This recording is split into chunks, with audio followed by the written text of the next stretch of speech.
Dzień dobry wieczór, panie i panowie, witam wszystkich bardzo serdecznie.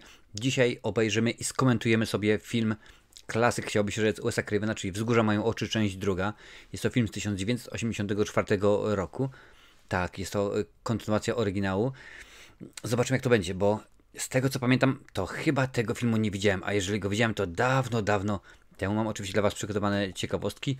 Na końcu ocenię ten film, powiem wam, czy mi się podobał, czy mi się nie podobał, jaka ocena jest na Filmwebie i tak dalej, i tak dalej. Więc nie przedłużam, zaczynam. Tylko i wyłącznie mówię od razu z góry. Tylko i wyłącznie to będzie mój komentarz audio. Nie mam praw do filmu Wesa Cravena, więc nie będę go wyświetlał. To jest tylko i wyłącznie komentarz audio do filmu. Film ma godzinę 24, więc do tego się właśnie będę odnosił, więc nie przedłużam. Zaczynamy. Dziś tutaj będzie oczywiście zegar się poruszał, żebyś mogła łatwo sobie obejrzeć ten film i być ze mną na bieżąco. Więc nie przedłużam i zaczynamy. 3, 2, 1, 0, start. O, film oparty na faktach.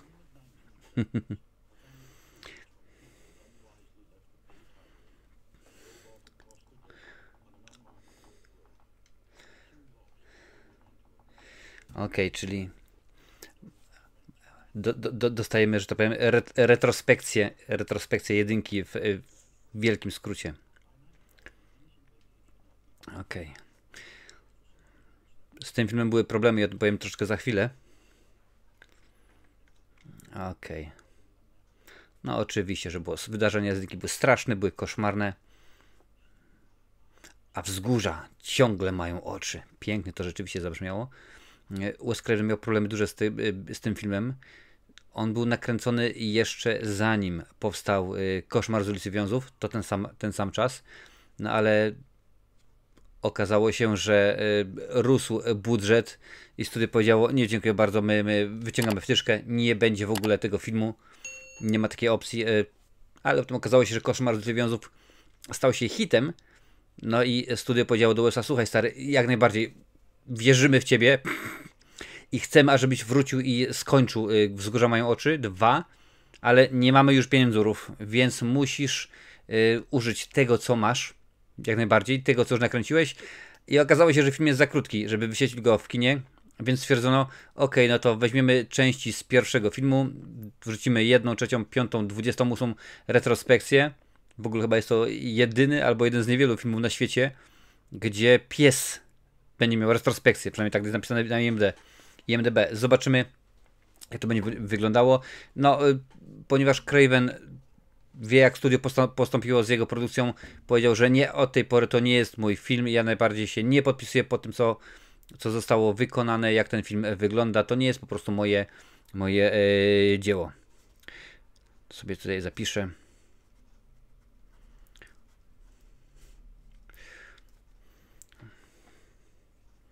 No, widać, że styl kręcenia się bardzo zmienił. Peter Locke powraca jako producent, czyli to jest ten sam facet, który produkował jedynkę, a także produkował teksańską masakrę piłomechaniczną. Okej, czyli mamy tego, który przeżył w jedynkę, tak? I opowiada Bobby i opowiada o wydarzeniach z tej działo. No dajesz, Bobby.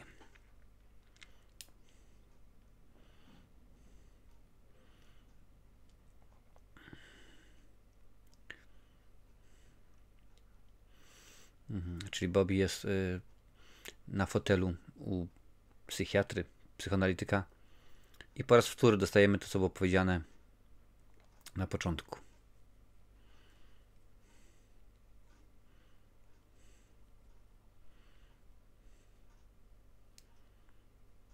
Można powiedzieć, że wszyscy z jedynki wracają, nawet ci, którzy nie żyją, ponieważ, proszę bardzo, w tym momencie dostajemy retrospekcję. I będzie to część filmu, jak się domyślam, ale dosyć spora. Już to kilka razy widziałem, chociażby przy okazji Władcy Lalek, nie wiem, 28, 46, że to nie były kilkosekundowe retrospekcje, tylko to rzeczywiście była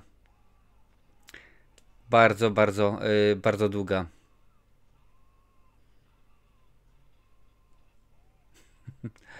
Czyli to jest tak naprawdę 2 w 1, więc jeżeli nie było ci dane zobaczyć jedynki, wygląda na to, że nie będziesz potrzebować oglądać.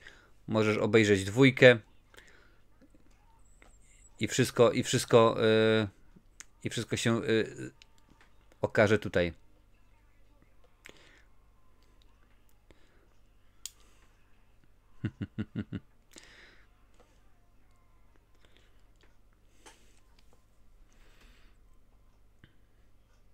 Nie patrzyłem, sprawdzę po projekcji, czy ten film w ogóle był wyświetlany w kinach, czy poszedł od razu na VHS-y, bo no już tutaj widać, że studio potraktowało ten produkt i samego Cravena jak szmatę.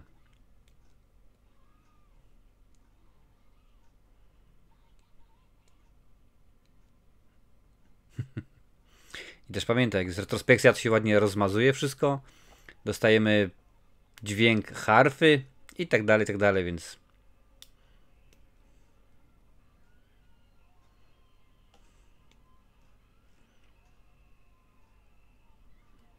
ciekawe, czy będzie dokładnie pokazane, kto przeżył jedynkę. Bo tam rzeczywiście przeżyły 3, 4 osoby. Jakoś tak.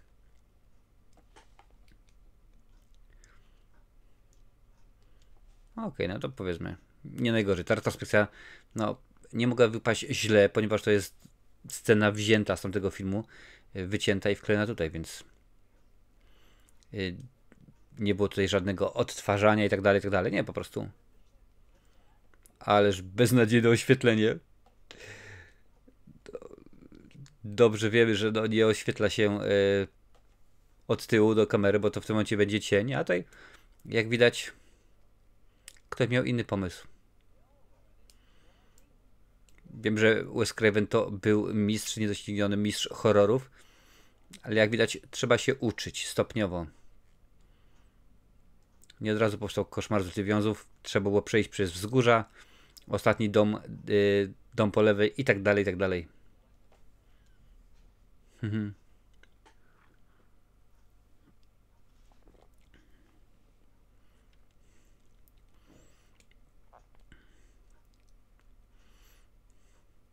No okej, ja rozumiem sam koncept, że studio postanowiło wrzucić, wiadomo, Koszmar z ulicy Wiązów, wielki hit, więc teraz pewnie, jeżeli nad jakimś tytułem pojawił się film Wesa Cravena, to był pewny hicior, no ale czy tak rzeczywiście wyszło? Aż nawet powiem w ten sposób, że sprawdzę, jakie były wyniki finansowe tego filmu. Czy zarobił porządnie, czy raczej wyszło to tak sobie. Czy cokolwiek w ogóle na ten temat będzie? Nie, jest tylko informacja, że film kosztował około $700,000. Sprawdzę sobie tak, żeby mieć porównanie, ile kosztowała jedynka. Zapewne dużo mniej, bo to musiały być dużo mniejsze pieniądze, zwłaszcza wtedy. Tak, 230,000 kosztowała jedynka, więc no.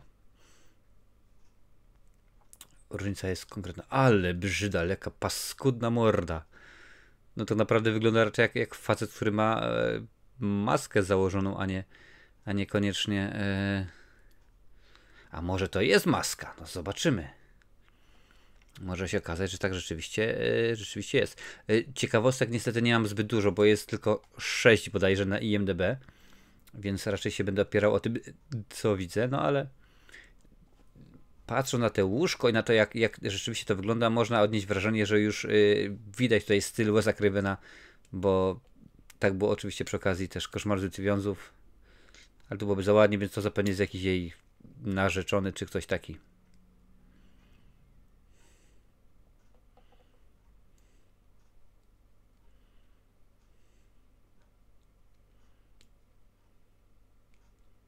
Twardy sen ma kobitka.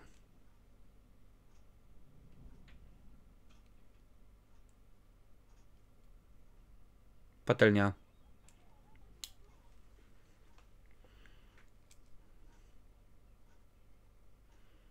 No, oczywiście.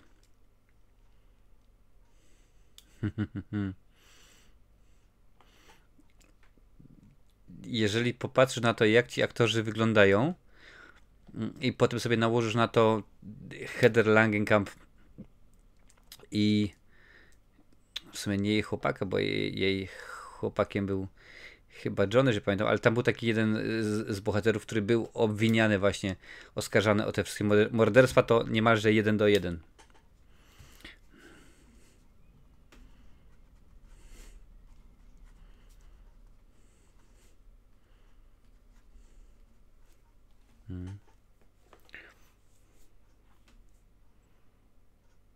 Jeżeli lubisz oglądać filmy z komentarzem audio, jak najbardziej udostępnij na swoich mediach społecznościowych.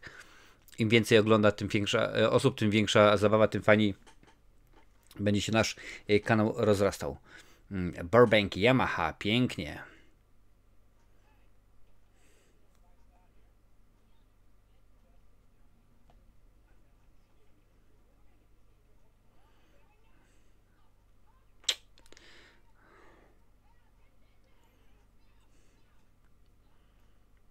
Ależ pięknie to wygląda, naprawdę.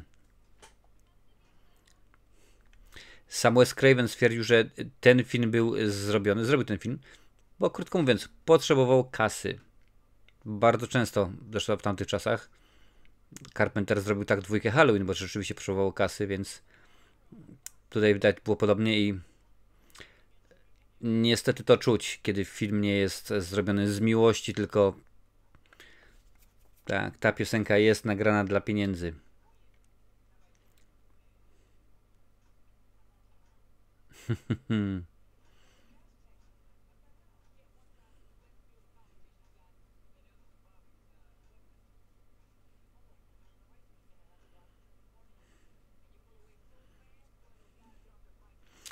Naprawdę wiem, że to jest horror i nie powinien być, ale koszmarne jest oświetlenie. Osoba od tyłu, tutaj w ogóle połowy nie widać. Ja wiem, że to nie jest co to było? Gra o Tron, tak? No ale jakoś tak rzeczywiście. Paliwo Super Formula, więc domyślam się, że bo tak eksponowali je, bardzo będzie miało ważne znaczenie w tym filmie, tak samo jak ten znak, zakaz palenia, więc pewnie akcja finałowa to będzie wybuch, pożar albo coś takiego. I w kartony. Jak Hanka Mostowiak. To było widać już nawet przed tym, nim cokolwiek się stało, że tam ściana z kartonów. Taka bardzo subtelna.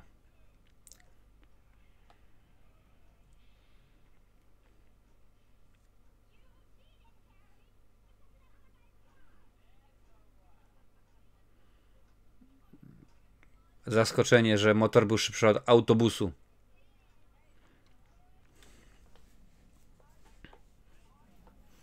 A Yamaha zapewne była jednym ze sponsorów.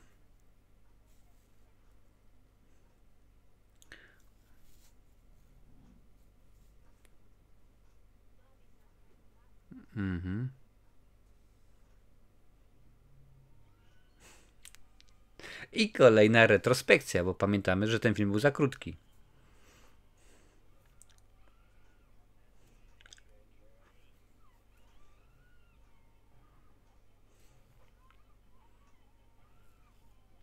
W zasadzie nie mam nic przeciwko retrospekcjom, bo one mogą być ciekawe, interesujące. No ale czy jest nam potrzebna 5-minutowa sekwencja, żeby sobie przypomnieć, co się wydarzyło? No tak może niekoniecznie. Ale to już oceń sam. Napisz mi w ogóle w komentarzu, co myślisz o tych retrospekcjach? Czy one są konieczne, potrzebne, czy raczej tak, dokładnie.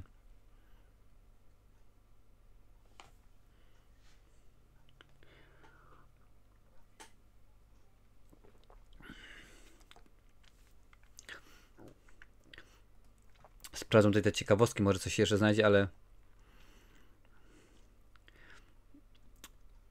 w tym filmie, oczywiście jako również retrospekcja, pojawia się Michael Berryman z pierwszej części, czyli to ten facet łysy, prawda? No on łysy facet, tak brzmi wiadomo jak, ale akurat on, to była jego, to jest jego znak firmowy, był jego znak firmowy. Czy to właśnie Wzgórza mają oczy, czy Wyrzutki diabła, Weird Science, czyli dziewczyna z komputera. I on grał w wielu filmach kategorii B, C, D, pewnie X, Y, Z.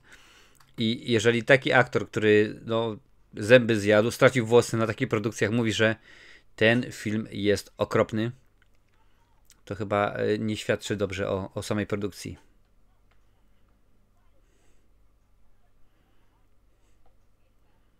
Ciekaw jestem, dajcie mi znać, bo akurat wiem, że bardzo często widzowie są w posiadaniu wiedzy tajemnej.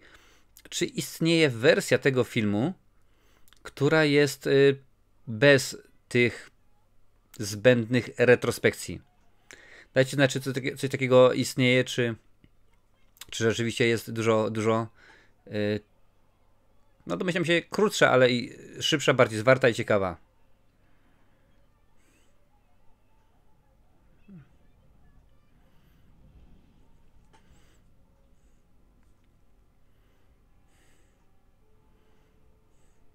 No, jest widać znak czasu, chociażby jak pokazują podróż, drogę. No to jest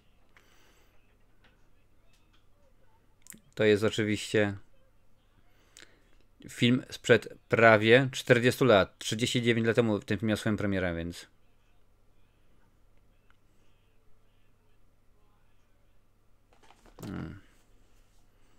No tak, tak.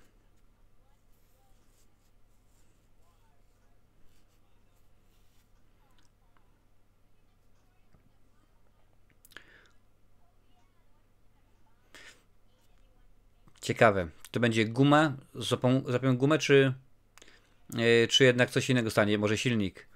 Teraz w ogóle zauważyłem, że ten mechanik samochodowy, który tutaj występuje, to jest to burmistrz Detroit z drugiego Robocopa. Okej. Pani sobie usnęła i śni się koszmar, więc domyślam się, że oczywiście, że tak. Retrospekcja.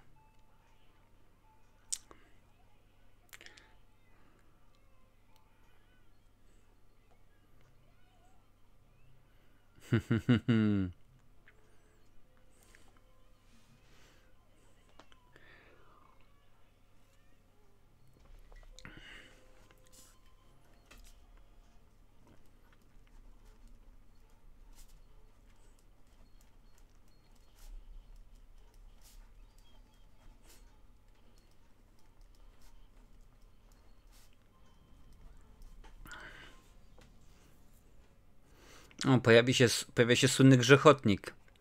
Z nim były problemy w jedynce, bo pewnego razu uciekł i nagle to tutaj zrobić. No ale specjalnie, jak to można się łatwo domyśleć, był treser tychże węży, szybko go złapał. I w ogóle aktorka powiedziała, że ona nie podniesie tego grzechotnika. Nie ma szans, ona się boi. Oni mówią, uspokój się, to jest grzechotnik, który nie ma jadu i tak dalej. Nie ma szans. Powiedziała, że dopóki reżyser tego nie zrobi, to ona też nie. Craven podniósł, pokazał, okej, w porządku, dziękuję bardzo.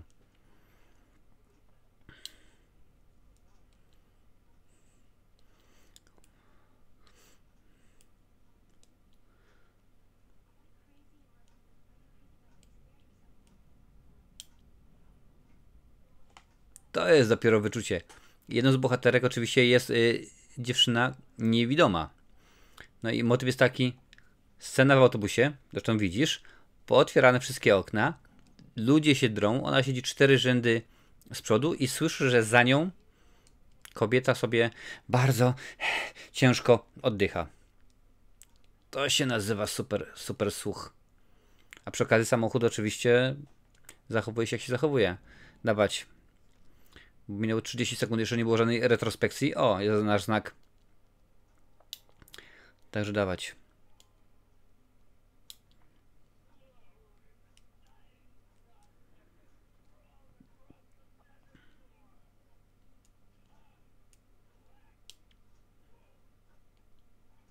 Przypomnę, to jest rok 84, więc ktoś mi powiedział, to dopiero się tworzyło, ale już do tej pory wyszło kilka slasherów. No wiadomo, wyszła już teksańska, jak najbardziej. Wyszło już Halloween. Koszmar z ulicy Wiązów, ale to mówiłem, było kręcone troszeczkę wcześniej. A to takie takie rzeczy, że no już trochę jest, robi się tandetnie.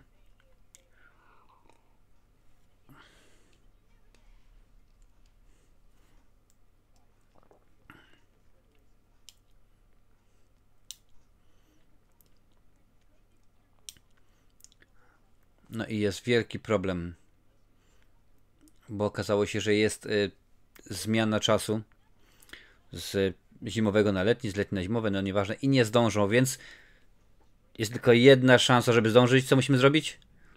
Zgadłeś, jak najbardziej. Trzeba przejechać przez pustynię, tam przez jakieś Pierdziszewa, będzie super ekstra elegancko. No niestety, bardzo mi przykro. No, jak łatwo się można domyśleć, pojadą na skróty i wszystko się, cytując Siarę, to co się stało, że się zesrało. Bez mózgi się stały. Retrospekcja dawać, a jeszcze nie. Jeżeli widziałeś poprzednią część i oglądasz i mówisz, ale ta muzyka jest podobna, to prawie tak jakby była ta sama. Bo to jest ta sama.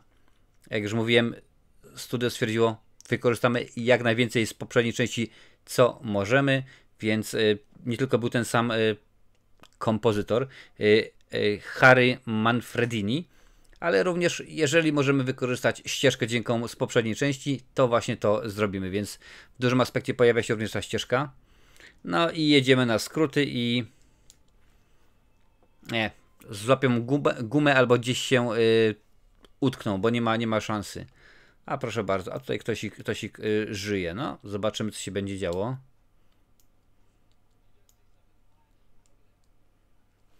Nie, kierowca nic nie widział. Nie, pasażerowie widzieli. Zdawało mi się.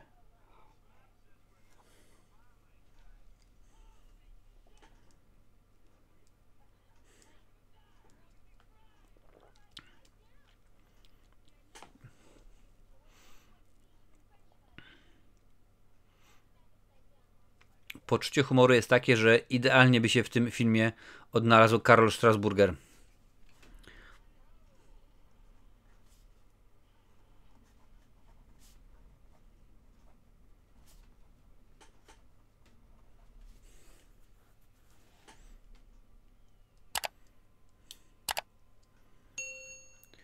Welcome.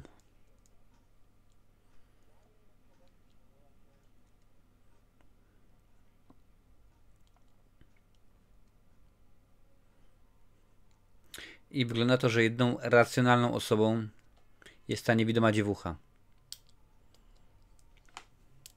Szósty zmysł. Tak zaczynają się wertepy, kamyki.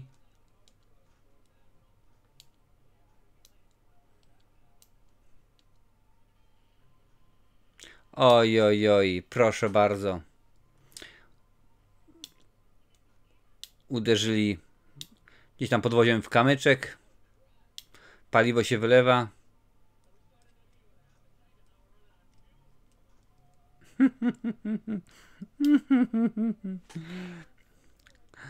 O. Po prostu nie wiem.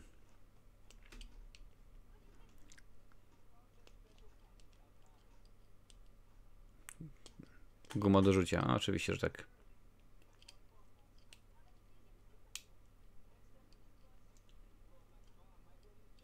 Mhm.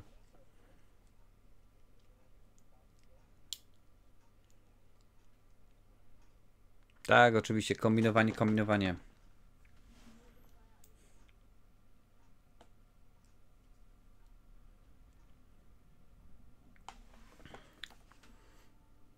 Ja wiem, że gros takich właśnie filmów, które powstawały właśnie w latach 70., 80., powinniśmy traktować jak klasyki i no, są pewne aspekty, do których się nie można czepiać, prawda?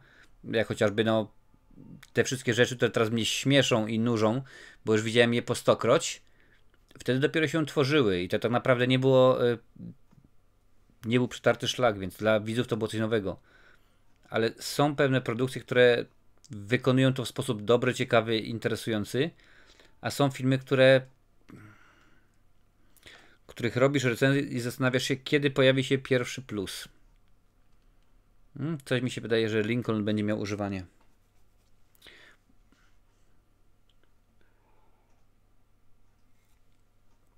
Tylko przypomnę, oni w tym momencie gdzieś zajechali, łażą, rozejrzyjmy się, a postanowili pojechać skrótem, ponieważ mogą się spóźnić, więc każda sekunda się liczy. A tutaj zobaczmy, może ja pomaluję, może szpachlę nałożę. No nie wiem, co by tu zrobić.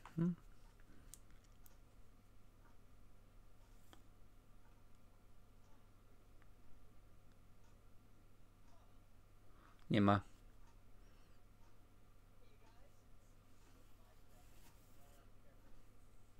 Oczywiście, że trzeba być uważny, bo to inaczej się nie da. No ale co tu można poradzić na takowe rzeczy? Przypominam, że dzisiaj oglądamy Wzgórza mają oczy, część druga z 1984 roku.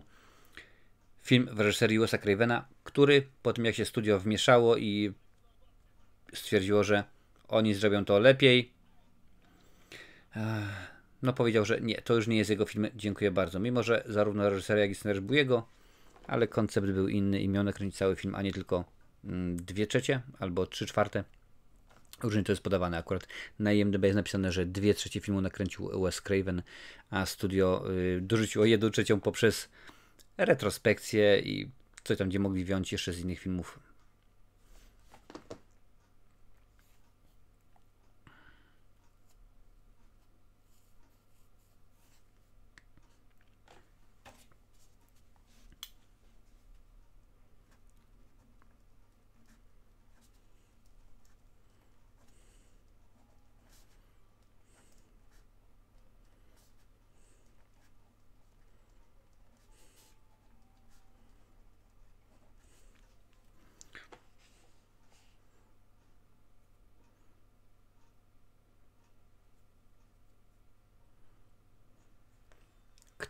To. O, proszę bardzo. Powrócił Michael Berryman. Nieważne, jak się zakończyła jego historia w jedynce, on w dwójce również jest.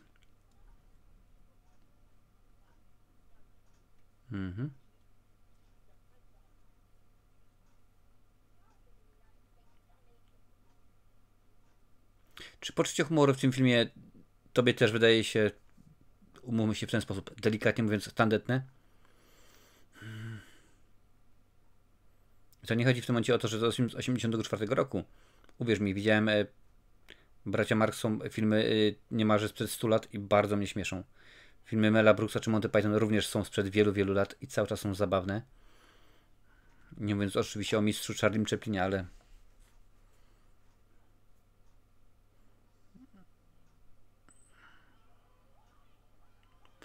Ach...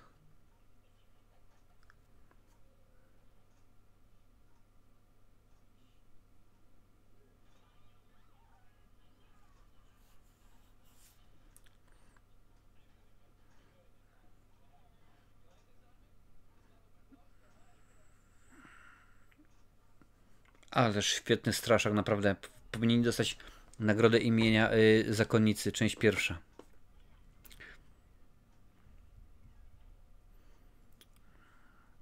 Sprawdźcie, czy światło jest. Czy już wiadomo, że włócznia będzie w użyciu?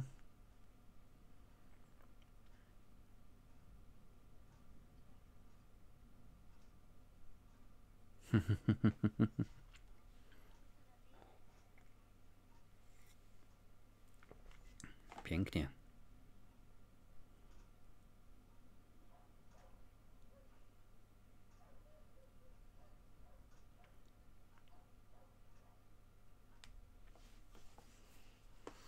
No, proszę bardzo, wyczuwa coś.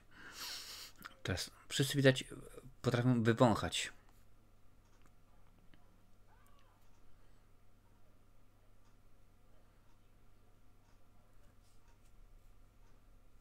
No.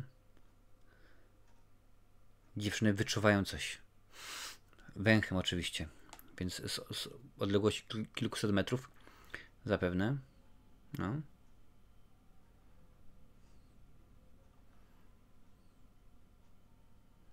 O, jak ładnie.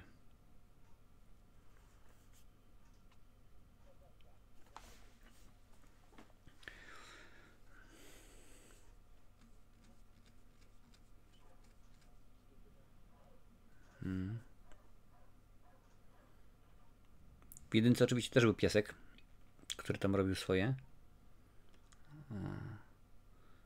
No, zna zapach, to jest jej chyba brat, wujek, kimkolwiek ten łysy w pierwszej części dla niej był. A może coś innego jeszcze, może Pluton, może Jupiter. Ona w każdym razie zna ten zapach i ona idzie po zapachu. Oj, oj, oj.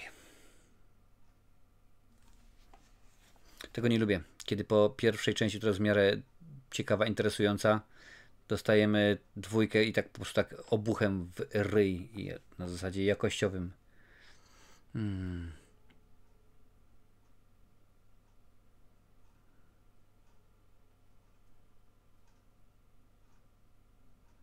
Tak, dawaj. Drobnie się złamie, czy ktoś się przestraszy.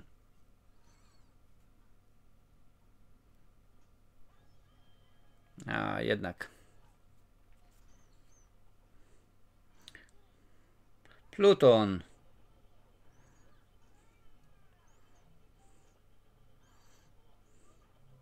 Ale.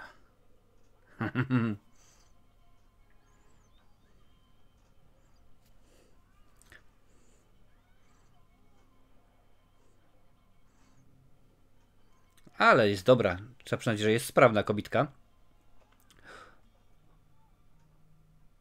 Ale jednak. Dostała młotkiem w łeb czy coś. A Pluton uciekł.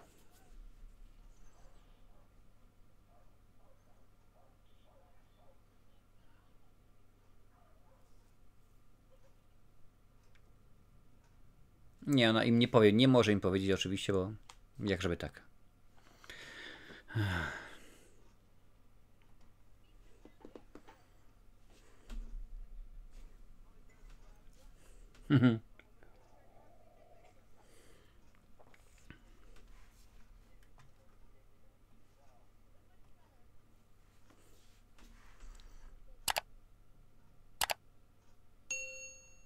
To był mój martwy brat.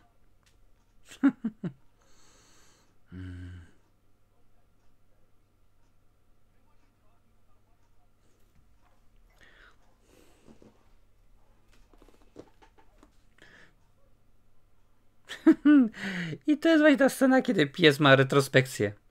I oczywiście miałem rację. Tak, to jest ten pies z pierwszej części. Więc teraz jest psia retrospekcja. Przepraszam bardzo, ale nie potrafię naprawdę zachować twarzy. No jakże można? Dawaj, Szarik, jedziesz z koksem, goń go.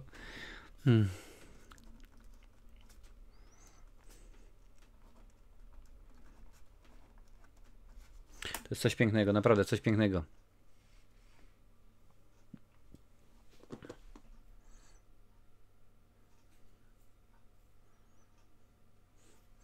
No i Pluto zostanie pożarty.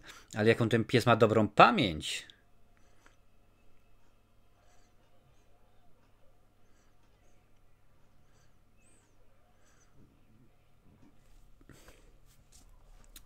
Czyli, że mamy Bobiego z jedynki. Mamy dziewuchę. Mamy piesa.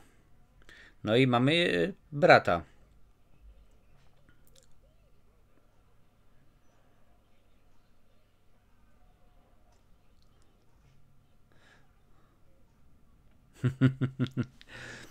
No piesek wygląda to, że rozszarpał mu gardło, ale wygląda to, panie i panowie, że jednak nie rozszarpał mu gardła, ponieważ przeżył. Może no się okaże, że już w tym momencie mówić nie może, bo struny zostały rozerwane czy coś. Zobaczymy.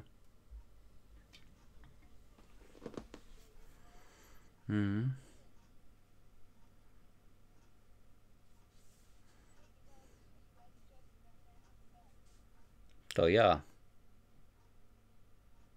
A, 8 lat. Czy minęło 8 lat od pierwszej części?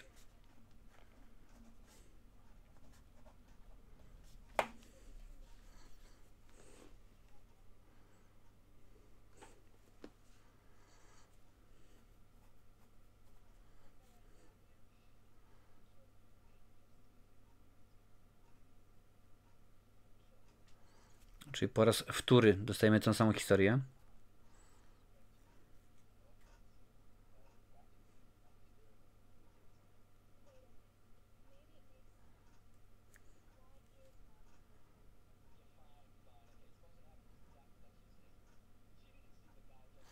Ojej.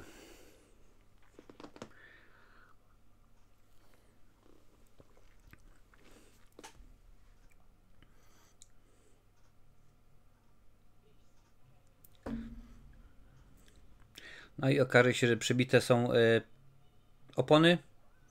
Kluczyków nie ma. Motory.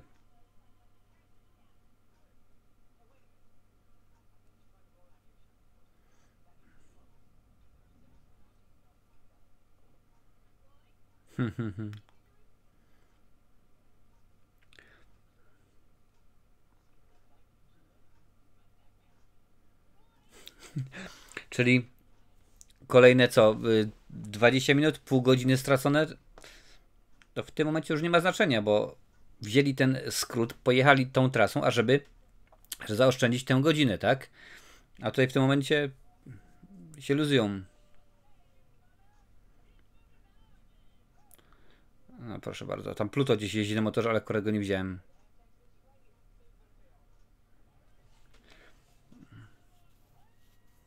No oczywiście, jedziemy.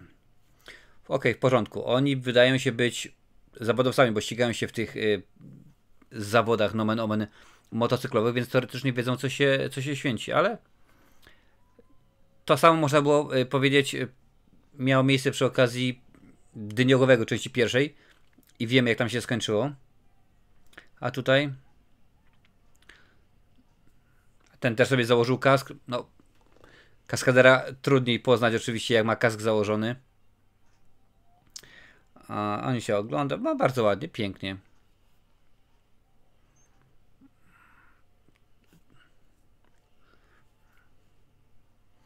I tutaj mamy do czynienia z kanibalem, który tam powiedzmy gdzieś mieszka z dala od cywilizacji. No, można się domyśleć, że nie ma pojęcia zbyt dłużej o jeździe na motorze. A tutaj śmiga super. I dwóch kolesi, którzy powiedzmy zawodowo albo półzawodowo ścigają się na motorach. No i na pewno pokonają. Już jeden już leży.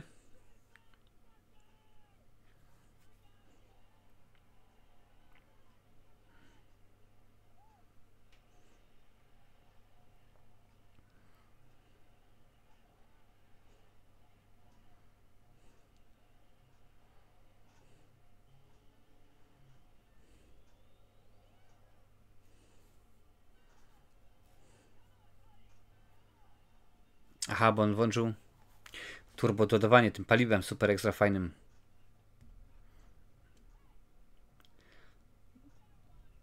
Ale teraz po co go gonisz? Odzyskałeś motor tak jak chciałeś. Masz kask również.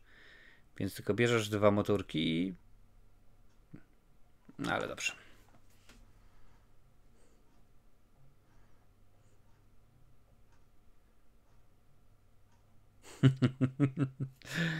O jacie.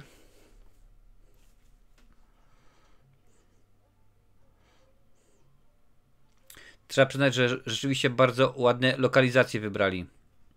Bo to wygląda ładnie, pięknie. Kaniony, fajna okolica.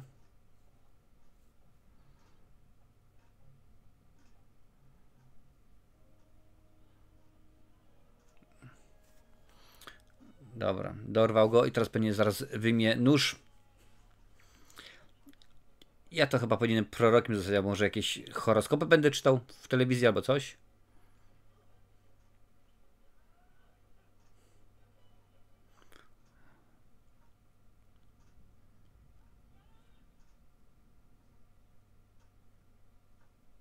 Idzie ten drugi sierota.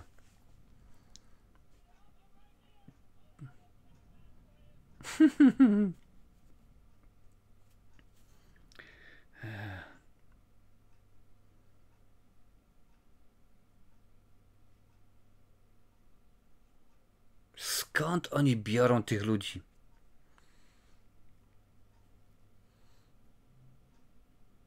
Twardy jest jak żelatyna, naprawdę.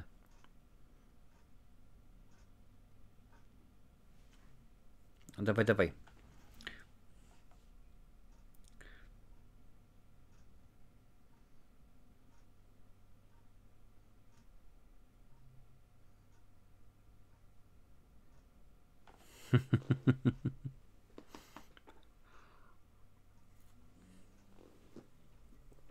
No to popatrz się. Popatrz na podłogę, na ziemię, człowieku. Nie widziałeś. Przypominam, że dziś oglądamy, chciałem powiedzieć klasyk Wesa Cravena, ale już tak nie będzie. Nie, oglądamy film Wzgórze mają oczy, część druga. Jeżeli lubisz takie komentarze do filmu, to jak najbardziej daj suba, włącz dzwonek, zopsuję wszystko. No nie. Bo to jest broń obosieczna, człowieku. Teraz to zatrzymasz sobie, nie? Nie.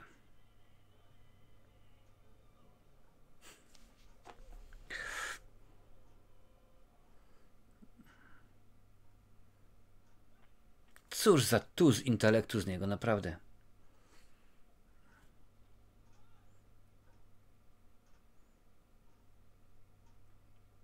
To mnie zaskakuje, że i to nie tylko i wyłącznie wtedy, ale również teraz, że nikomu nie przychodzi do głowy, że złol może nie działać w pojedynkę.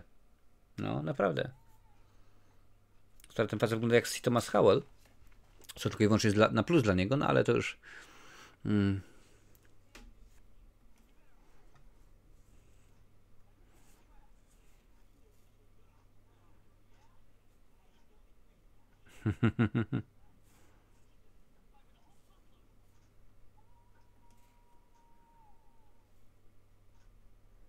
No, ci teraz jarają sobie opony, a czemuż by nie? A kto im zabroni? Co przecież nie ma najbardziej problemu.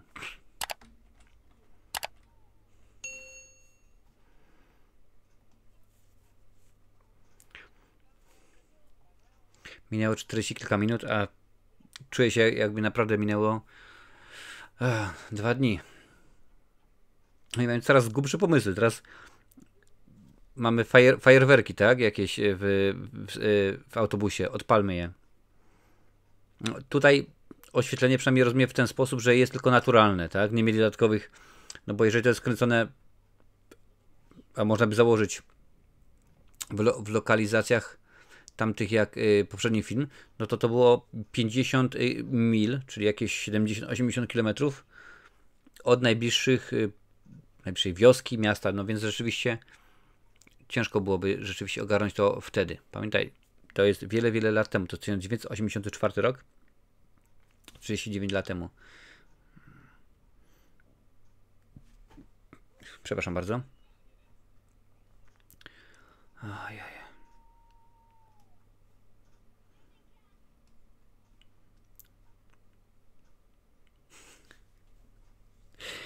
Niewidomą wystawili na dach autobusa,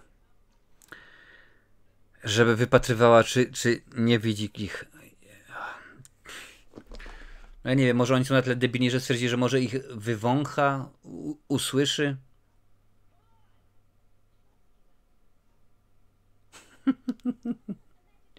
Ja cię kręcę.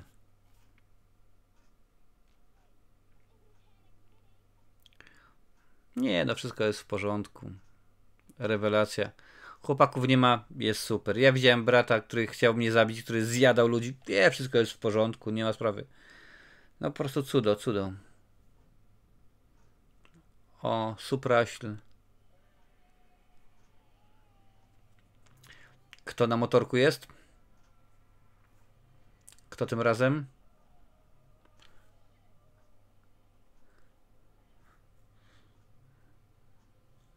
No i co teraz będzie robił?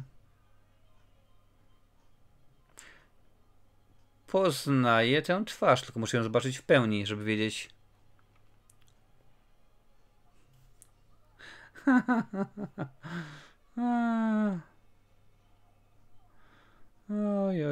Oj.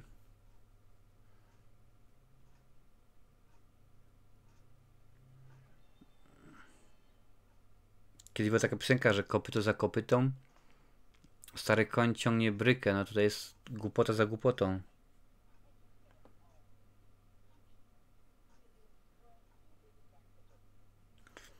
Naprawdę, już w tym momencie rozumiem, co Wes Craven miał na myśli, twierdząc, że nie, dziękuję bardzo, ja ten film...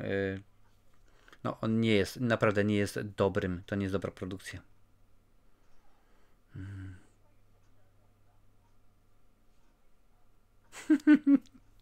Rozchmurzcie się.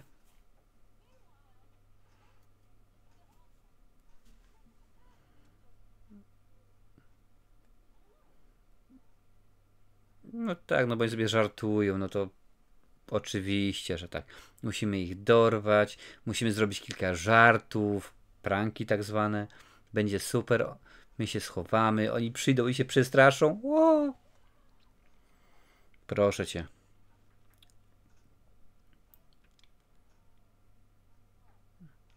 I to przypominam, w tym momencie oni pojechali tą trasą, skrót, ażeby zaoszczędzić na czasie.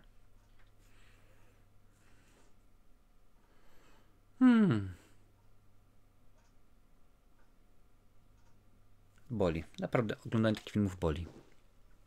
Jeszcze są dwie części, właściwie 2 razy remake.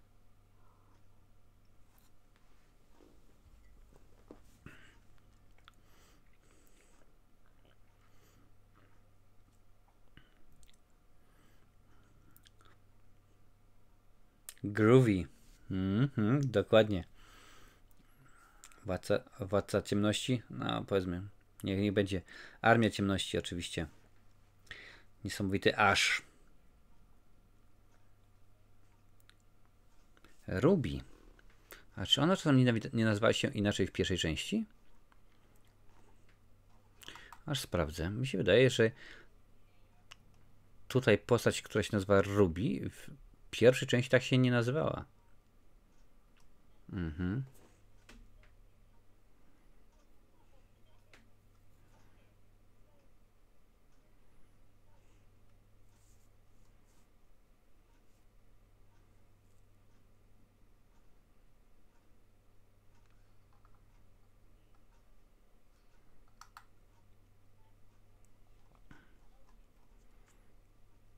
No niech będzie, na razie to nie mogę znaleźć żadnych informacji na gorąco. Może coś znajdę później. Rachel. No nie pojawi się tutaj w dwójce, tylko i wyłącznie w jedynce. W jedynce. O, proszę bardzo, się okazuje, że prąd jest.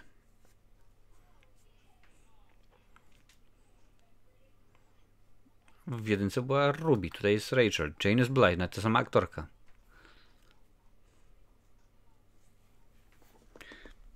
W porządku. Właśnie sprawdziłem teraz, jaką ten film ma ocenę na IMDb. Nie pytaj, ale i tak ci powiem. 3,7 na 10.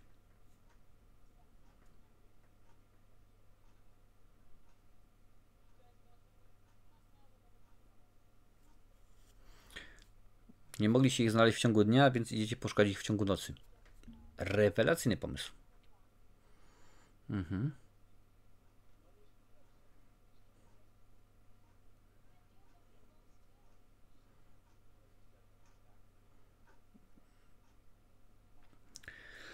Oczywiście dobrze wiemy, że rozdzielanie się w horrorach no to nie jest najlepsze. No i znowuż niby żartem do niewidomej dziewuchy. Tak, jak najbardziej wysłuchuj, nasłuchuj niebezpieczeństwa. A para stwierdza, no najlepszym pomysłem teraz będzie baraszkowanie.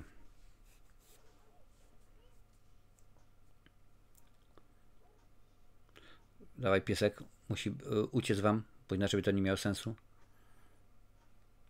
Albo go sami wypuścicie.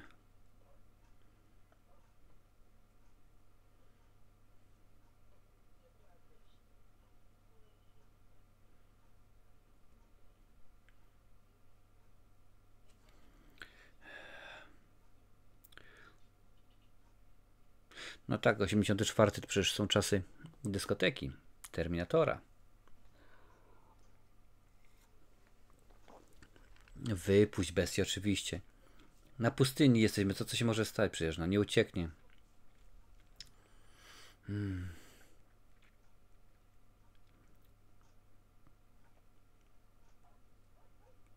Bardzo mądrze przywiązać pieska do autobusu.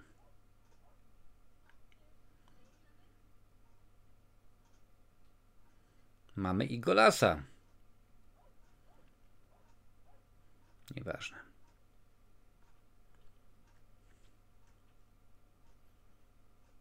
No to musi być naprawdę być intrygujące.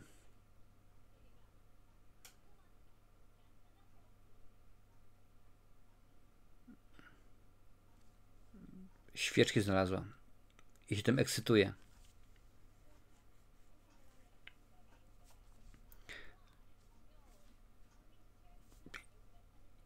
Jak masz pomysł? Co jest tak ekscytującego w tym, że znalazła świeczki, które, jak sam powiedziała, wystarczą na tydzień? Jestem ślepa, ale nie jestem niepełnosprawna. No, coś w tym jest. No, dokładnie. Skoro jest budynek, to musi być pewnie wejście gdzieś przed piwnicę czy coś takiego, żeby się jakoś te bandziory dostawały.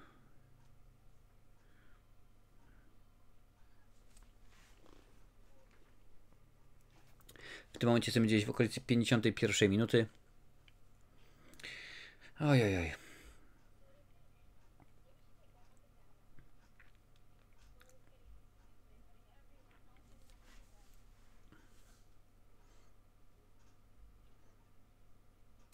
Ciekawe, czy za chwilę padnie generator na przykład. I niewidoma to pierwsza ogarnie.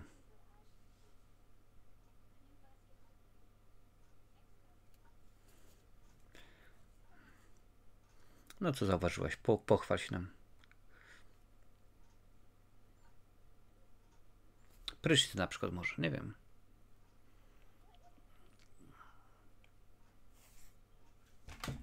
Tara, zgadłem. A już może myślałem, że nową książkę Blanki. Może nowy film Natalii Janoszek. A to się okazało, że jednak prysznic. I jedna ważna rzecz. Ten prysznic jest, jestem z Małopolski, ten prysznic jest na polu, więc wszyscy cię mogą zobaczyć. Chociaż nie, teraz już weszły do jakiegoś budynku. No, rewelacja.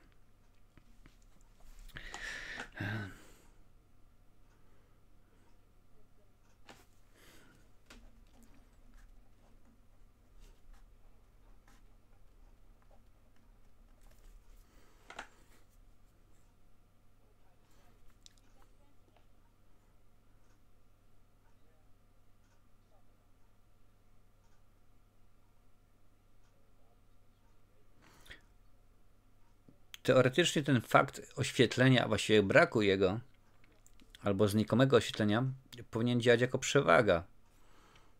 No bo wiadomo, że w cieniach się mogą czaić te złole, ci złole. Wiadomo o co chodzi.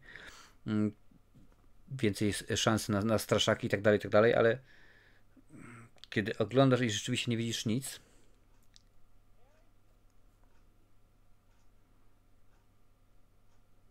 para poszła tutaj i się nagle okazuje, proszę bardzo, moturek masz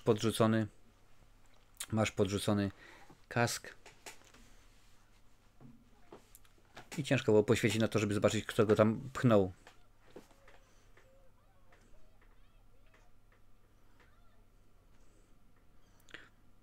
Dawaj, wsiadamy na moturek i jedziemy.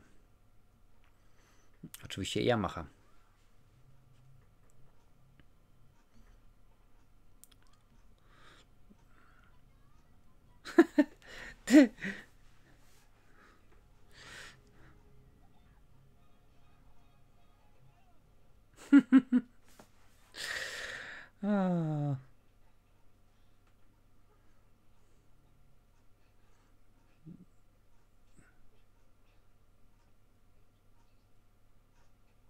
Oj.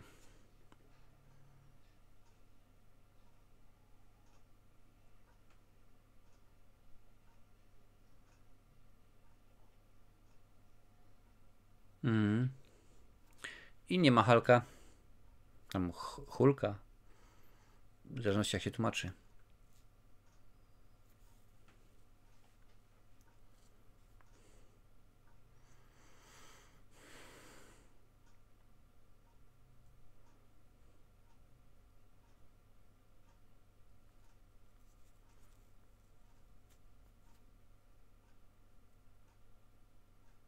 Otworzę drzwi. Jest przeciąg oczywiście z tego przejścia jakiegoś, bo inaczej nie może być. No ale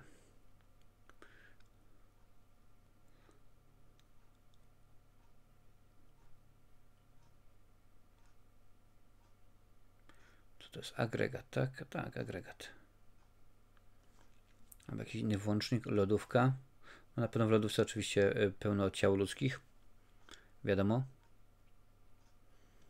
O, tutaj coś ich wisi. Jakaś koza czy coś. Ja wiem, że ja opowiadam to, co na ty teraz patrzysz, no ale rzeczywiście no, niespecjalnie cokolwiek się innego w tym filmie dzieje. Niespecjalne są jakiekolwiek ciekawostki odnośnie tego filmu.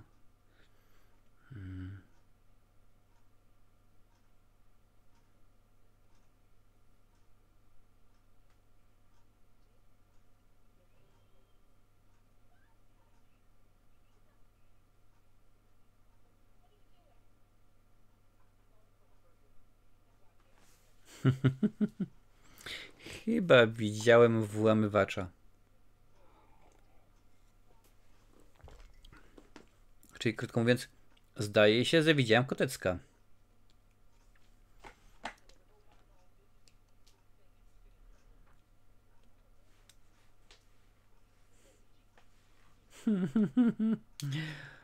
W końcu zabawny żart.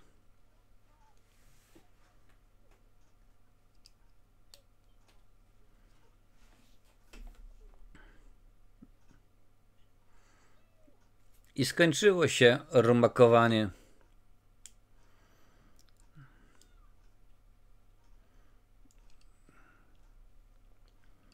Ta ucieka, teraz to nie. No. Rewelacja. I jeszcze przypomnijmy, umówmy się, że to są lata 80. początek. Takie rzeczy jeszcze nie były za bardzo ograne. One wtedy oczywiście już miały miejsce, wtedy powstawały i działy się coraz częściej. Im więcej dodawaliśmy Halloween, koszmarów, piątków 13 i tak dalej, i tak dalej, no to tym więcej te rzeczy były ograne. A tutaj proszę bardzo.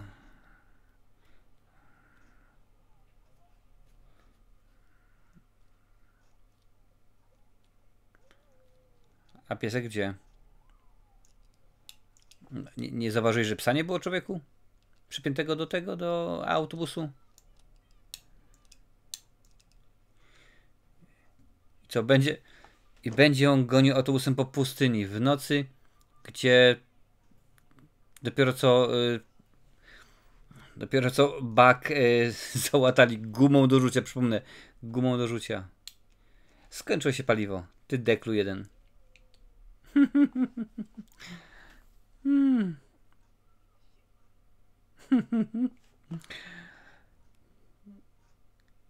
W horrorach bardzo często logika zawodzi.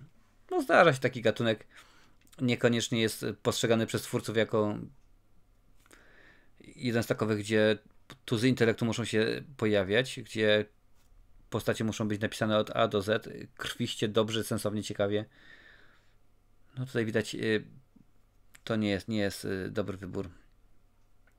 Bo może na przykład było tak, jak już mówiłem wcześniej, że 1/3 filmu nie została nakręcona, bo wytwórnia stwierdziła, że dziękuję bardzo. Może akurat to, co chciał Craven nakręcić, może sprawiłoby rzeczywiście, że okazałoby się, że nasi bohaterowie byli bardziej logiczni.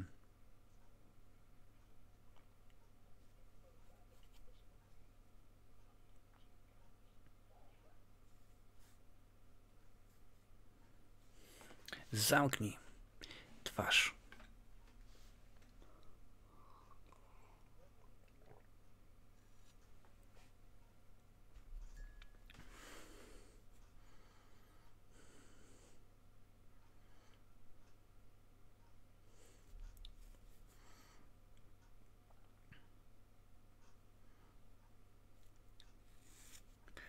Naprawdę. Naprawdę, no, przejdę się w środku nocy, w jakiejś tam miejscówce, gdzie nie znam nikogo. Nic nie znam, nie wiem co się dzieje. Nie ma niczego. Kononowicz, nie będzie niczego. No to będzie dobry pomysł rzeczywiście, żeby tam... O, proszę bardzo, ktoś tam się rusza, więc to zapewne jeden z moich. Pójdę tam. Idź.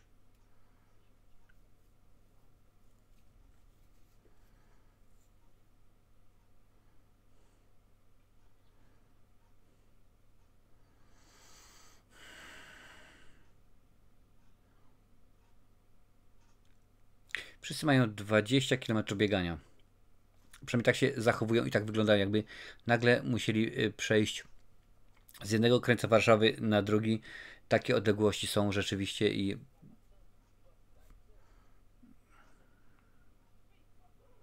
Ucieknie. No oczywiście, że piesek ucieknie.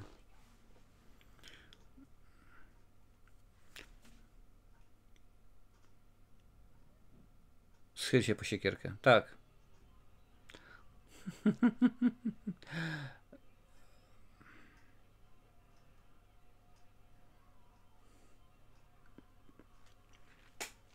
Czarno to widzę. Źle to się skończy. No i oczywiście, źle się pewnie skończyło.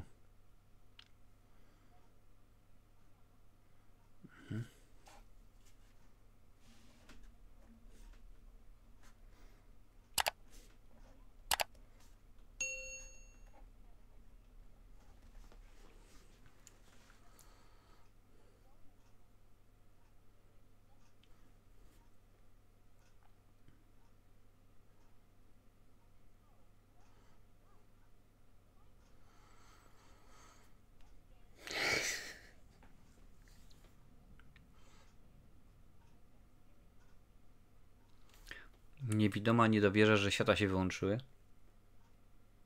No bo ona nie wie oczywiście, że nie, że wyłączyły się. No ale... Ja wiem, że ja mówię oczywiste oczywistości, jak mawia kabaret, ale przy produkcji takiej klasy nie może być inaczej, naprawdę. W tym momencie nikt nie zauważy nic. Nie ma hopa. Nie ma piesa. Też nie. O, przynajmniej mądrze wyłączyła światła, żeby akumulator nie padł. Gdzieś tu logika przynajmniej troszeczkę jest. Dawaj. A to są drzwi do podziemi, proszę bardzo. No ona wie, że dopiero co tam była lodówka, przecież sama przechodziła. No ale jednak po omacku wejdzie, zobaczy, pewnie, że tak. Nie wiem, gdzie ten film będziesz oglądać. Jest dostępny w wielu miejscach. Na brytyjskim Amazonie jest dostępny jak najbardziej. Jest dostępny, wiem, że na YouTubie również można wypożyczyć sobie. Na Disneyu są dostępne chyba 2 nowe wersje. Tego akurat nie ma. Albo może masz na przykład, tak samo jak ja tutaj widzisz na DVD. Więc możliwe, że sobie tak obejrzysz. Ale trzeba przyznać, że jest wielki rozdźwięk pomiędzy częścią pierwszą i tym filmem, bo rzeczywiście jedynka do wybitnych nie należała. Nie była jak najbardziej super świetna, ale była w miarę w porządku, prawda? Niekoniecznie straszyła, ale koniecznie miała momenty, o tak to powiem. A tutaj, żeby jakieś napięcie było, albo straszaki, albo nie, totalnie olewamy to i zrobimy ten film gore. Na zasadzie będzie mnóstwo krwi, to rzeczywiście osoby, które tutaj będą ich tukły, będą brutalne. No nie, no mamy teraz faceta, który wyskoczył z szafy.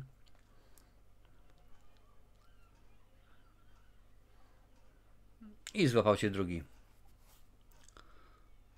który już on zgniótł, co zresztą słychać, więc jakiś wielkolud, goryl jakiś czy coś.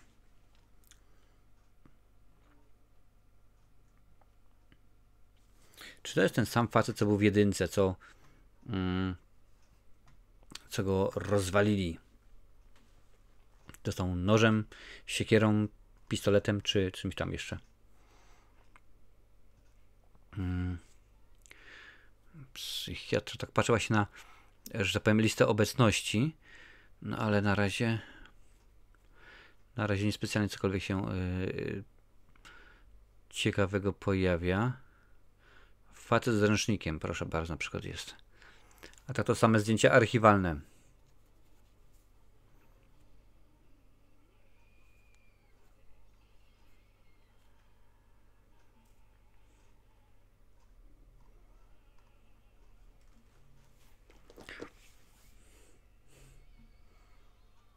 O, Darcy Clef leje.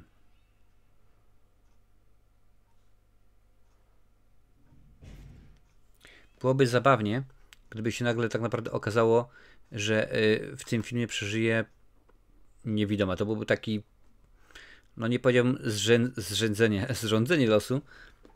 Zapewne to jest celowe, jeżeli tak będzie. Ale no, jak na razie wiem, jak najbardziej wiem, czemu ten film nie dostał trzeciej części. A wystarczy sobie przypomnieć, jakie produkcje w latach 70., 80. dostawały kontynuację. A mowa oczywiście o Władcy Lalek, o Piątku 16, Koszmarze z ulicy Wiązów i kilku innych produkcjach. No to rzeczywiście,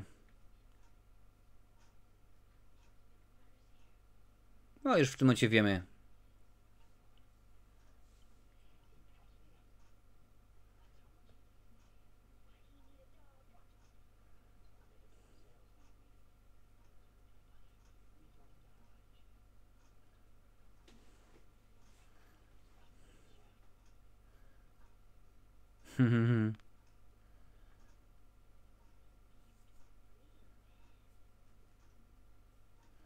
No tylko w Ameryce można nazwać kogoś Pluton.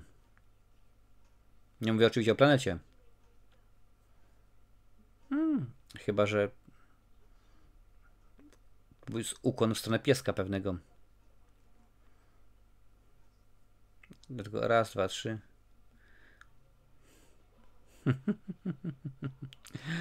O, i znowu załatwi go piesek.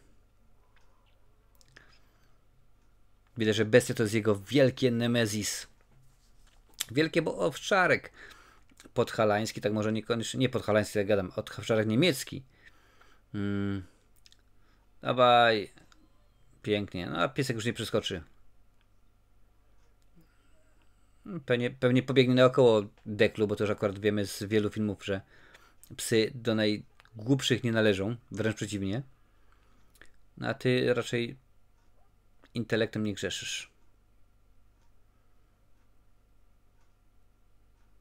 No i co teraz? Stoimy w otwartym polu i co? Czy wujek się pojawił? Bo my już wiemy, że wujek, no, Reaper.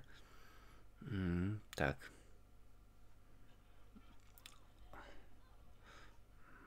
A, to tylko ten. Ale uderzyła, chyba tak, uderzyła głową o kamyk. No i nie na tyle, żeby sobie uszkodzić głowę, tylko żeby stracić przytomność. Wszystko wyczute pięknie. O, się okaże, że ten żyje. O, proszę bardzo, cały dzień sobie przespał facet. Zmęczony był tej całej przejażdżce. Więc chyba musieli go nieźle jakimś słodkim stropem posmarować, że go bestia cały czas tak oblizuje.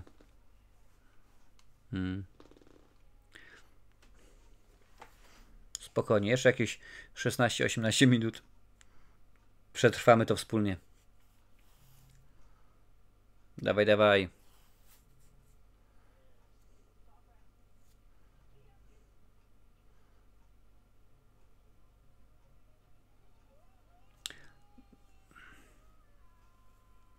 Oj, oj, oj. Ależ upadek. Ciekawe, czy po takim upadku Pluto się podniesie. Wiadomo, że gdyby był Jasonem, Michaelem czy Fredkiem, to tak, pewnie by zaraz wstał, otrzepałby się, powiedział, dobra, lecimy dalej. A tym razem, no, umarł, bo nie powstała trzecia część, także no raczej nic się nie wydarzyło w tym aspekcie. Nowe, to co powstały nowe, no to już są nowe wersje nomen omen, więc chociaż jestem ciekaw, bo to jest częsty zabieg, że ktoś tam z obsady właśnie oryginału pojawia się chociażby w epizodzie. Ciekaw jestem, czy ktoś się pojawi. Specjalnie nie będę sprawdzał obsady, bo pamiętam, że właśnie nową wersję obejrzałem, ale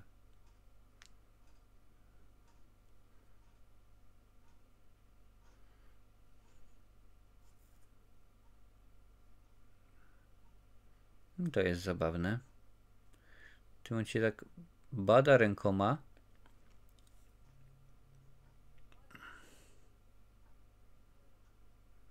A nie wyczuła tego zapachu.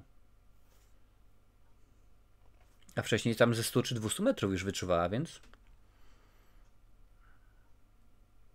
ciekawe, jak to będzie u niej też ze słuchem.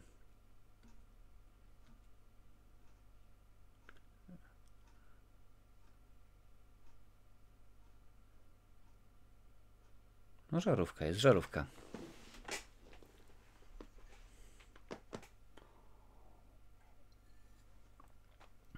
Jak na razie jedna osoba, która rzeczywiście wydaje się być w miarę sensownie, ciekawie napisana, przemyślany pomysł na to, jak ona ma wyglądać i się zachować, to właśnie jest ta niewidoma. I pies. Ale z drugiej strony pies miał swoją retrospekcję, więc to już tak troszkę umniejsza mu.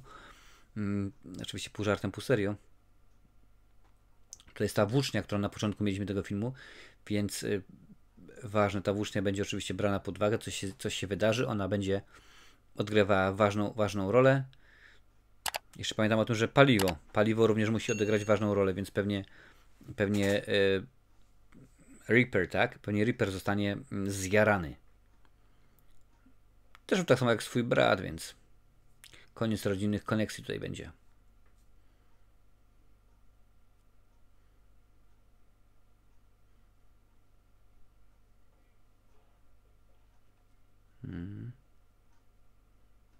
A tu ten kask.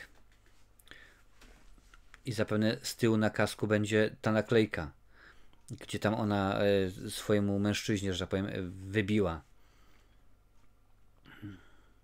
I wpadnie w rozpacz. Proszę bardzo. To z kaska Roya, więc no. Jakże mogłoby to być wyglądać inaczej?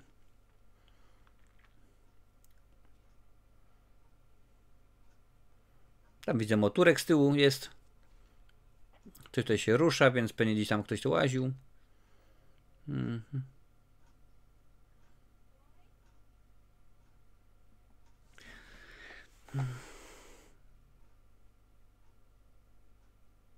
Smutne jest, że ktoś mógł stwierdzić, że okej, mamy taką postać i po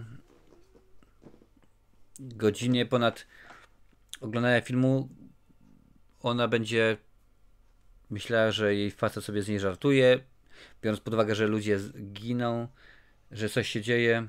O, wskoczył Reaper.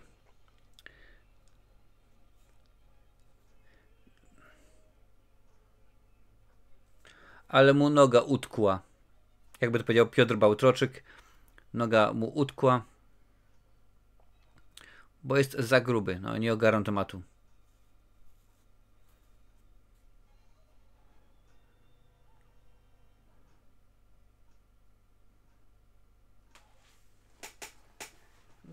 Dawaj, bo cię ten złol z Mad Maxa dorwie. Tak. Taki wygląda. Potem oczywiście w późniejszych filmach, jak chociażby bodajże w drugiej teksańskiej masakry, przy filmach Roba Zombiego, łażenie pod ziemią, oczywiście w jakichś tam tunelach wykutych, wybitych, to akurat jest nic nowego. Ale tutaj to są początki dopiero. Także no ja biorę poprawkę na to, że tutaj pewne reguły, pewne zasady były dopiero tworzone, ale ojojoj, dokładnie, ojojoj.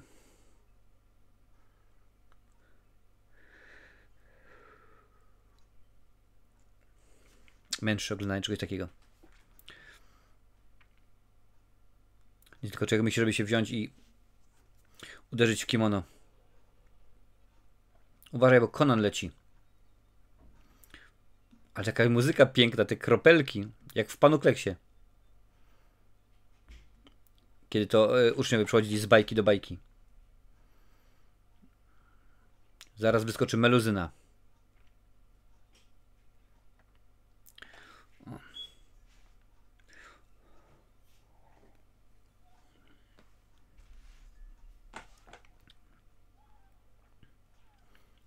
Wytrzymajcie ze mną jeszcze chwilkę, wytrzymajcie.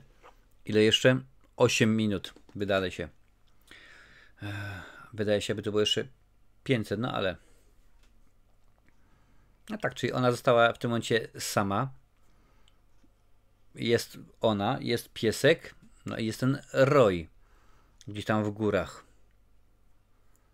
Zobaczymy, czy mi się uda coś. O, proszę bardzo, no były noże, ale musiała je ominąć. A tutaj co? Co to jest?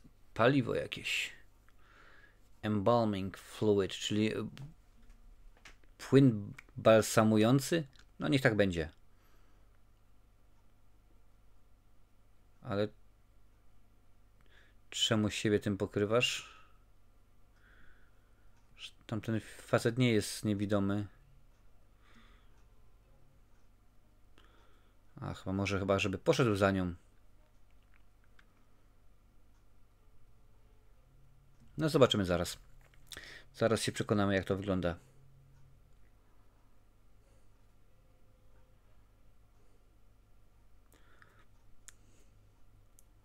Ale facet ma tutaj tyle ciał, że naprawdę, jakby konserwę z tego zrobił, jakby dobrze oszczędził, to mógłby żyć i przez 5 lat. Ciekawe, jakie wino pasuje do...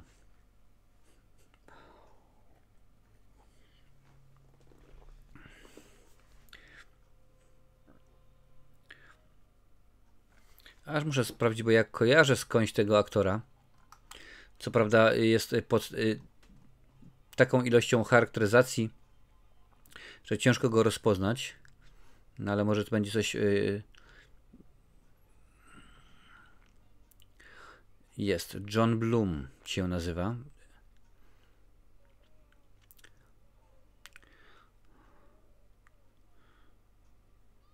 Danger Open Mineshaft, czyli uwaga, otwarte wyrobisko.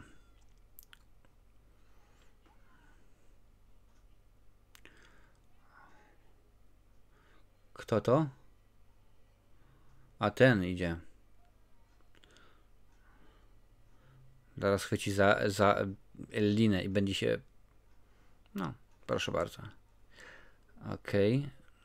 Już widzę, że Reaper pojawił się w Wieczorze Kawalerskim. Tak, tym z Michaelem Dudikoffem, a także Tom Hanksem. Ale nie o to mi chodziło.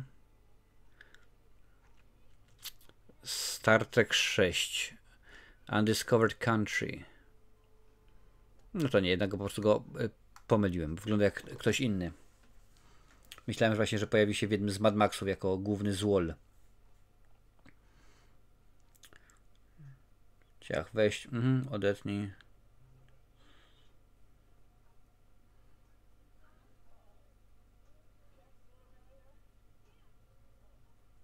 No przez dom może wyjść, oczywiście, że może.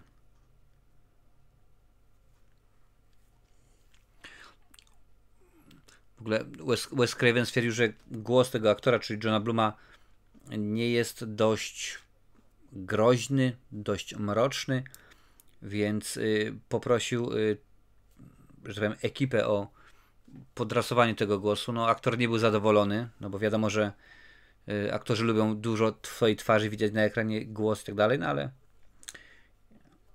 proszę bardzo, jest rzeczone paliwo, super paliwo, które było już na początku w tym garażu, ale jak to takie eksponowane przez pierwsze 10 minut, no to inaczej nie może być.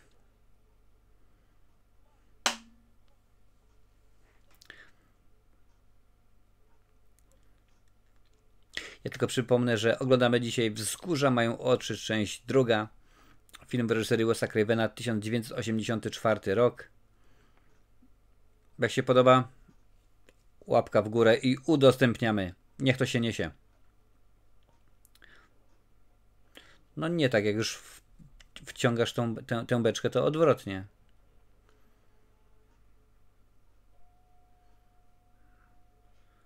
Aha, czyli on chce wysadzić cały autobus, czyli podobnie jak brat w pierwszej części, Reaper też musi zginąć w ten sposób.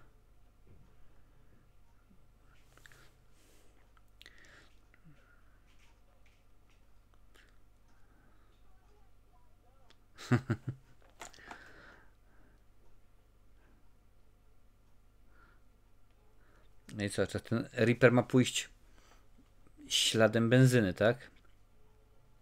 Pomysł jest genialny.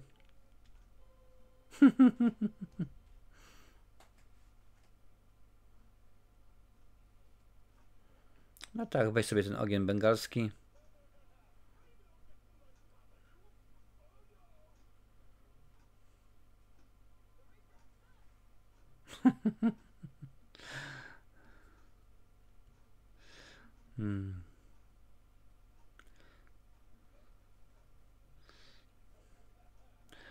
I wyciągnie pistolet.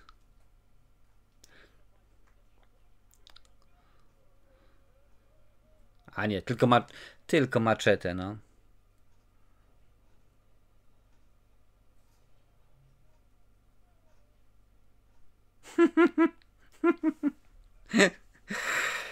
Przewróciłby się w złym kierunku, no ale...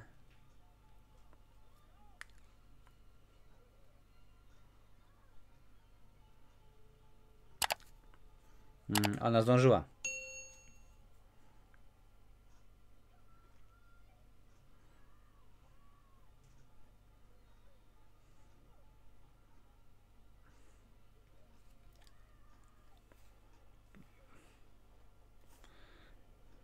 Okej, czyli...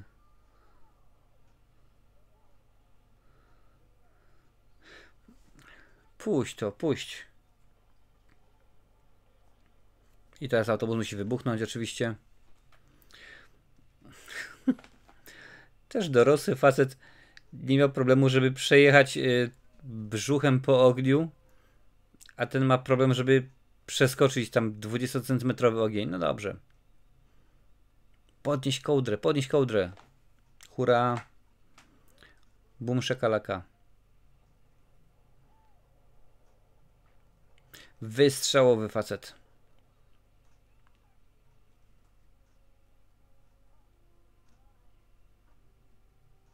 Czyli tak, Bobby pojawił się na początku i nie pojechał z nimi, bo się źle czuł. Miał migrenę. Naprawdę. Ruby, Rachel odłożyła łyżkę chili. A może nie? O, jest! Zwrot akcji.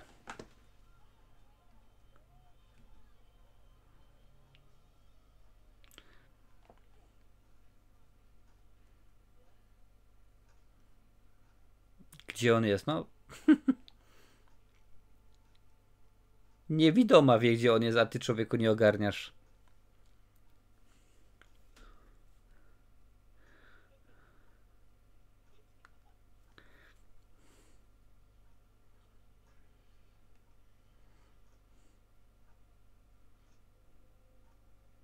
No i słoneczko pięknie i dziękuję bardzo. Od Jasnowa Świnie, ale czemu nie? Przecież jest motor. Masz tutaj pieska, masz dziewuchę, no więc we dwójkę byście się na motorku zmieścili. No ale może właśnie budżet się mi skończył i wytwórnia stwierdziła, że tak będzie lepiej.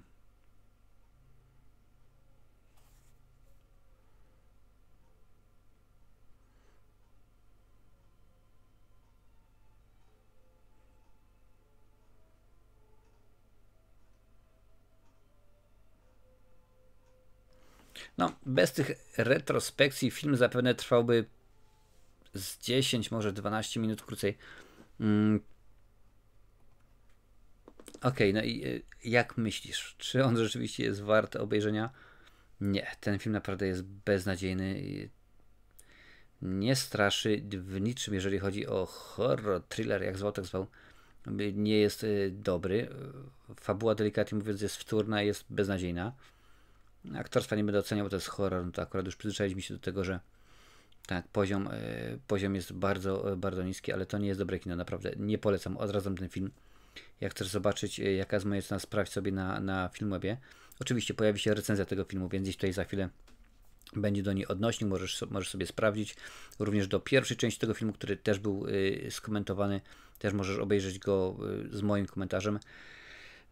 A na chwilę obecną, aż strach się bać, co będzie dalej, ale mam nadzieję, że kolejne części będą już lepsze. No, powstały aż dwie, więc przynajmniej pierwsza powinna być w miarę sensowna, bo zarobiła tyle pieniędzy, żeby producenci stwierdzili, ok, dajemy drugą część, nie ma z tego powodu najmniejszego problemu.